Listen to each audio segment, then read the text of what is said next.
Hey there folks, Kozzi here from Pick One Pack One, and patch 1.19 is live. Fantastic news for the Eternal community. There's some new promos for people to earn, but more importantly, we have a changed mechanic. And this is what I'm most excited about being a drafter. We're looking at the way that Redraw has changed, and I think it's going to have bigger implications for Limited than we first thought. So much so that I'm releasing this video as a two-part series. The first, I'm going to be doing my best impression of a mathematician. I want to run through some statistics and some numbers. And then once we can draw some conclusions, the second video is going to be looking at how I'm going to be changing my personal pick list and pick preferences with all of these changes in mind. So first of all, what has changed in Eternal? Well, before patch 1.19, the way we used to get our opening hands was just like in any physical card game. The computer program used to shuffle up the deck and then give us 7 random cards, of which we could get anything from 0 to 7 power. If we didn't like that opening hand, we could redraw it, something inspired, I guess, from Magic with their mulligan mechanic. But unique to Eternal, we were only ever allowed to redraw once. And because this was a computer game, they were able to put in some code that would guarantee that your redrawn hand would have anywhere from 2 to 5 power. And after you'd done that one redraw, well, that's what you got. You had to stay with it. And the way that I believe they implemented this was basically once you redrew, they kept redrawing hands again and again and again until they had a particular hand that fulfilled the criterion, and that was the hand that you got.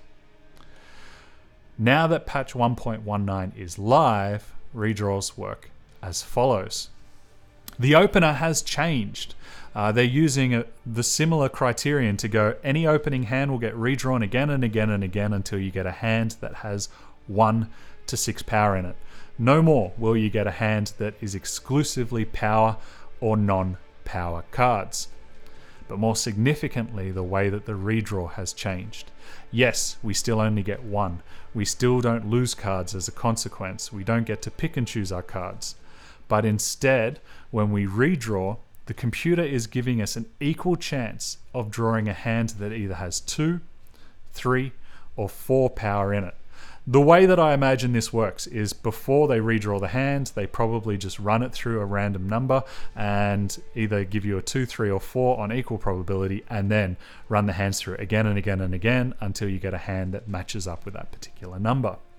And this is great news because it reduces the probability of us drawing a 5 power hand, which in Limited is a major problem, and it increases the chance of us having very playable hands, because instead of just having random chance, we have a guaranteed probability of these functional hands. Now, before I go any further, I just want to put up a little disclaimer, an asterisk if you will. I am not a mathematician. It's not my particular area of interest. It's not what I do for an occupation. But I do like learning. I've had fun teaching myself probability, but it does mean that I am liable to make mistakes. I'm not a Frank Carsten from the Magic world who has letters after his name in maths and you can take his word as gospel. Instead, when you hear my maths, it's probably better to imagine that all of my numbers have the following suffix after them. Ish.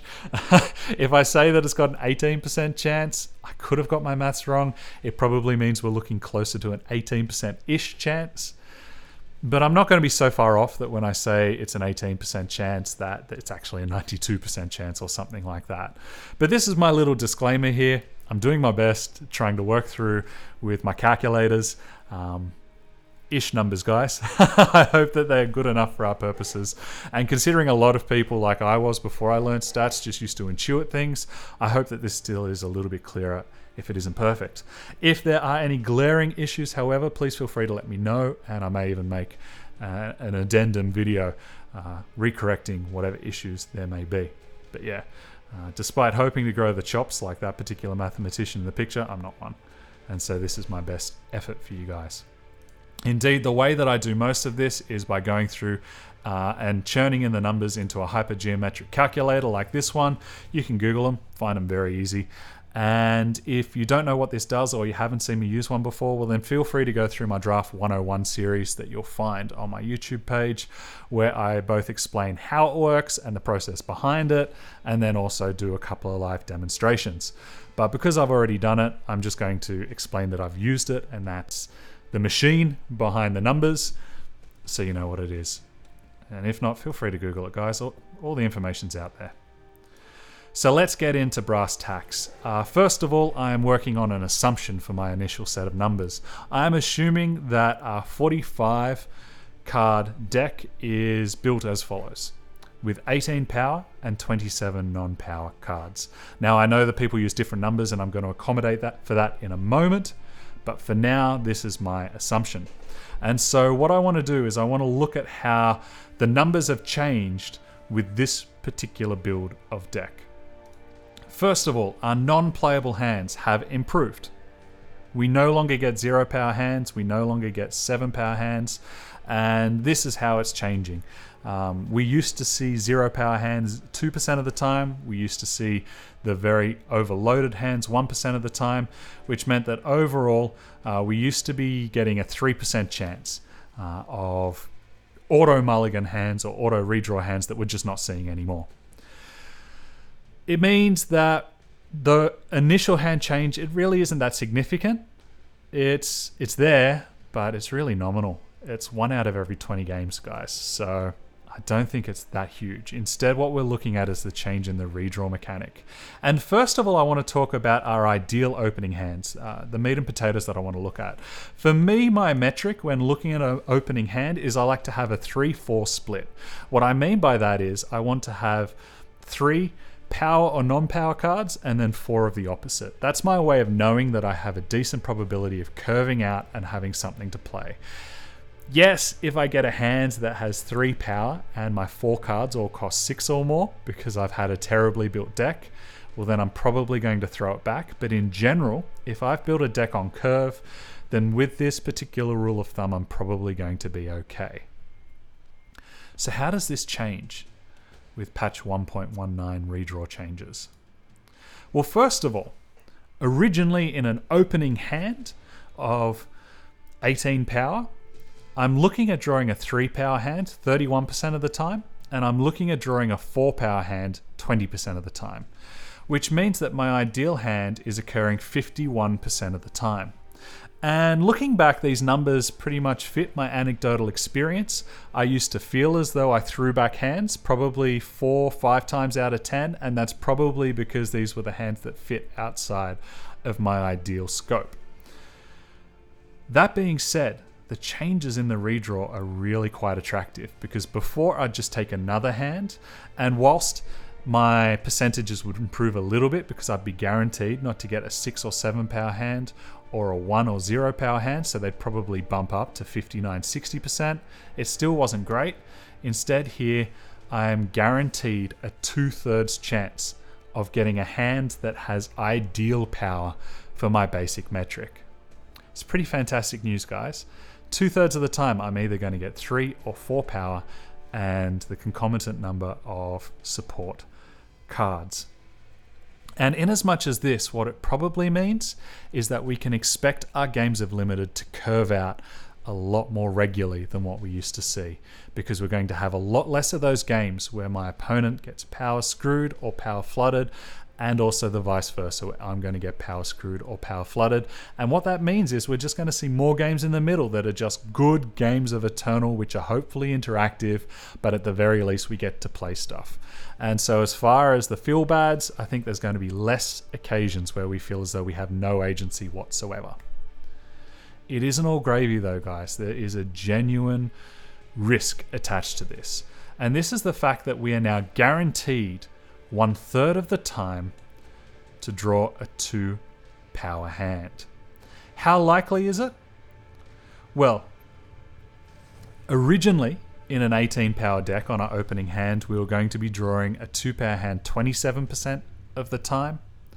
Now it's bumped up on our redraw to a guaranteed 1/3 of the time. So we actually have an increased likelihood of having a pretty bad hand indeed. It's not stone cold unplayable, but I'm sure like me, you guys have had more than your fair share of occasions where you've drawn that 2 power hand and you're just sitting there praying that you're going to draw that 3rd power by turn 3 so that you can still play Eternal. And the fact that this is now increasing means that our risk is increasing. Furthermore, the conditions in which we'll get punished for this is increasing as well, because if we have a higher chance of drawing good curve hands, thanks to the 2/3 chance of drawing 3 or 4 power, then that also means that we have an increased chance of our opponent punishing us on their redraws. Let's dig a little bit deeper into the numbers. So, 18 power, 27 non-power deck, we have a reduced chance of having auto redraws by 3%. What else has changed? Our ideal hand percentage increases by 16% if we're to take a redraw. That's me taking the maths of taking a 3 or 4 power hand on an opening hand and then going up to 66, 67% for the guaranteed 3 or 4. And then finally, our risk of drawing a hand only, it increases by about 1 out of 20. Now I can preempt what some of you guys are saying. I don't run 18 power decks. I like to run low curve decks, or I like to run big decks. These numbers, though interesting, don't necessarily line up for me. Well, I've gone through it with the 17 power maths as well. And so the auto redraw stays the same. And interestingly, your probability of getting an ideal hand increases considerably with a 17 power deck. Let's just take a look at 18 power. It's up 3%. And the reason why is because when you have so few power, your likelihood of getting 3 or 4 power in your opening hand is lower. So by being able to redraw and get that guarantee, even though it's only a 2/3 guarantee, it is increasing for you. Likewise, your probability of getting a 2 power hand still increases, but you'll notice that it actually increases by less than with a standard power deck. And the reason why is because your probability of drawing a 2 power hand with 17 power is higher than what it is with an 18 power deck. And so your probability reduces because it's still slightly below that 1/3 margin. So it looks as though lower power decks are really benefiting from the opportunity to redraw in this new 1.19 patch world, and are probably more likely to do so aggressively. Looking at a higher curve deck with more power, you'll notice that the numbers drop. The auto redraw stays the same, but your ideal hand, the likelihood of you getting a 3 or 4 power hand on your redraw and how much that's improved, it's only increased by a little bit. And likewise, your probability of getting a 2 power hand has actually increased a lot, because you're much more likely to not draw a 2 power hand in your opening hand if you have 19 power in your deck. What this might suggest is if we are worried, if we find that the 1/3 chance of drawing 2 power hurts too much, then we might need to move up as a collective eternal community to having more power in order to mitigate our need to take the redraw risk. As to whether that happens or not, I'm not quite sure. This is where it gets really quite interesting. Why would I care? If I get a 2/3 chance of getting a sweet hand, why does 2 power hurt so much? Well, there are bona fide risks of only having a 2 power hand. We've all experienced it anecdotally. I wanted to run the numbers to try and make this case a little bit more forcefully. Excuse me. Let's say I have a 2 power hand on my redraw, and I want to know what the chance is of drawing my 3rd power on turn 3. All those times where we go, just this one time, how likely is it to actually happen? Well, with 17 power in your deck, which basically means that you have 15 power cards left to draw into, the chances of you drawing one of those 15 power on your 3rd turn, which basically means on your 2nd draw because you're on the play, is 64%. The likelihood of you doing it on turn 4 is 80%, 79. I'm rounding up for the sake of simplicity. Now, that looks like reasonable odds, but think about the pain of what that actually represents. If you only have 2 power and you play a 2-drop on turn 2 and your opponent curves out like they're likely to now that we have guaranteed 3 and 4 power hands, if you don't draw that power by turn 4, you're probably walking dead. And that, having a 1 out of 5 chance of just having an auto loss, hurts. It still exists. Indeed, our probability of this has increased. So there is an increased risk with the redraw. Let's take a look with the other power. With an 18 power hand, your likelihood of drawing out and still having a game is 67 and 82% respectively, and they increase by another 3% for 19 power. Indeed, with 19 power, you're starting to feel a bit more comfortable. 7 out of 10 times you'll get away with it. Quite regularly, you'll be able to do it by turn 4 and perhaps get yourself back into it if you've built appropriately. The stats increase a lot when it comes to being on the draw because you get 1 extra card to be drawn on your first turn. With 17 power, your odds is close to 80% of drawing out by turn 3 and 88% by turn 4. It increases to 82 and 90, and if you've got a 19 power deck, well, you can feel as though you've been ripped off if you don't manage to draw out. What does this mean? It means that 2 power decks are really going to hurt, and we want to think about ways to build to mitigate that. We either want to think about having more 2-drops to make sure that we can at least play creatures whilst we're hoping to draw out power. We want to find more ways of power fixing so we can draw out the power aside from the odds and have a bit more of our fate in our own hand. Or, and here is the really interesting one, we are going to redraw more aggressively on the draw than on the play, because we know that if we get that 1/3 chance of 2 power, we are much more likely to draw out of it on the draw, and so we are more likely to be willing to take that risk-reward proposition. And I think this is a really interesting change, that now the draw play, it's always been important in your consideration, but I think it's been amped up a considerable amount. I didn't realize just how much until I ran the numbers, and so I've got to admit, it was a lot more than my initial intuition. This being said, this is all on the assumption of drawing to turn 3. What happens if you need to draw to turn 4? Well, in the most generous of scenarios where we're on the draw, here are your percentages of being able to play a 4-drop on turn 4, and you'll realize that they're still relatively low, so there's still a fair amount of pain that can occur on your way to trying to get into a game if you're to take the redraw. So I really think it's going to change the way that I think about my deck and trying to take some more agency into my own hands and trying to build around it. As to what cards I have in mind, well, that will come up in video 2. So there's been a lot of maths here. I want to put it into some plain English that are hopefully a bit more pithy and easy to remember. Here are the conclusions that I've drawn. I could well be wrong. I could well have overstated things. Feel free to have an argument with me in the comments. I look forward to actually starting to have some critical engagement on what this redraw patch actually means. First of all, your likelihood of drawing a horrible hand has been guaranteed to improve, but it is marginal. It's only a couple of percent, so don't go in thinking that you can only run 15 or 16 power and assume that you're going to be okay. There are risks involved, and the initial hand improvement is not as significant as you might otherwise think. I was shocked by how low it was. Redraws, I believe, have become higher risk and higher reward. We have a 2/3 chance of having a very nice curve out and a 2/3 chance of sweating and a 1/3 chance rather of sweating bullets. That is different to what we had before, and I think it changes our risk appetite for redraws. I've got to admit, I actually think I'm probably still going to be redrawing more often, but I'm going to want to be building with this in mind to try and mitigate that risk so I can take advantage of this high reward as often as possible. What does that look like? Low power builds benefit the most from redraws because it guarantees them into a more likely reasonable power range. And so as a consequence, they are more likely to be redrawing aggressively, and you might even want to go lower still on your curve. I can imagine decks that only want to curve out at 3 or 4 really taking advantage of this particular redraw change.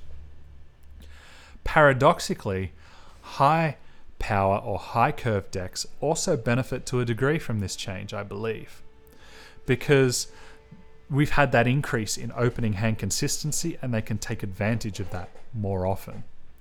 It's not remotely as much of a benefit as the low power builds, in my opinion, but it is there and it is interesting to consider. Whilst the curve has always been king in my mind, I think patch 1.19 is a bit of a Jubilee celebration. I feel as though we've reaffirmed it and amped it up a little bit. If we are guaranteed on a redraw to get somewhere between 2 and 4 power, it really incentivizes us to make sure that we can curve out and play our cards on turn, because our opponent is also incentivized to do so, and we will get in trouble if we get stuck with too many 5s, 6s, and 7s in our hand. So we really want to be thinking about our power curve whilst drafting, and I think that's going to inform some changes in pick priority. Indeed, I believe we have a magic number that we need to consider, and that is 2. 2 drops are going to be the cards that save us in that 1/3 probability. 2 drops are going to be those that we're happy to see when we get to 4 and we can play 2 cards on the same turn. Indeed, I think 2 drops have gone up a little bit in value. Which particular 2 drops? Stay tuned for the next video to find out, but I really think that I'm going to be drafting now with 2 in mind. I used to value it a lot. I think I'm going to be valuing it even more so now, so I can try and take advantage of the redraw generosity by mitigating the risk of getting stuck on 2. So there you have it, folks. The rethinking the redraw for patch 1.19. I think overall it's going to increase the power level and consistency of our Eternal draft decks, but we do need to think about how we're going to mitigate that 1/3 of scenarios when we do choose to redraw. I've been Kozzi running through this for Pick 1 Pack 1. We have a bunch of stuff on our website if you'd like to take a look, including our intro to draft videos where we talk about more generic overview subjects, but we don't try and talk about them simply. We still try to talk about them and look at all of the complexities and show all of the working, just like these kind of videos, so that you can improve at draft and learn the process that other players think through, so that you can draw your own conclusions more regularly and more successfully. If you've appreciated this video, feel free to like, share, subscribe, comment, whatever, even bring it up on Reddit. Not so much just for me, but also so we can improve our community as a whole and start these levels of discussion that are beyond just I like 17 or I like 19 power, but actually talk through the philosophy behind them. And so we can just improve the quality of our game for everyone commensurately. Other than that, thank you for watching, guys. The next video coming up is me talking about the actual changes in my picks and card analysis as a consequence of this. So I hope you join me for hearing through that process. Until then, have a good one.